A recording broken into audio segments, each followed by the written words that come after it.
No PediaSure viewers, just बादाम काजू पिस्ता। वीवर्स, आपने बादाम काजू पिस्ते को हम वज़न लेना है। बादाम का छिलका जो है उसे अलग करके धूप में ड्राई करना है। ड्राई करने के बाद उनका पाउडर बना लेना है तीनों चीज़ों का। और डेली रात को 1 गिलास नीम गर्म दूध में बच्चे को 1 चम्मच देना है। साथ में 1 चम्मच हनी ऐड कर देनी है।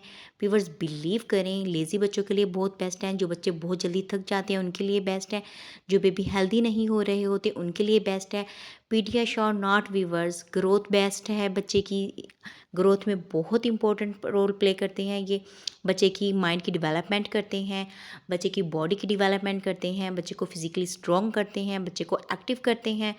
सो please viewers, no artificial flavour, just original flavours जिसमें अल्लाह ताला ने ताकत रखी है। प्रोटीन है, विटामिन हैं, मिनरल्स हैं, एवरीथिंग इज़ प्रेजेंट इन बादाम काजू एंड पिस्ता। So try it. Thank you.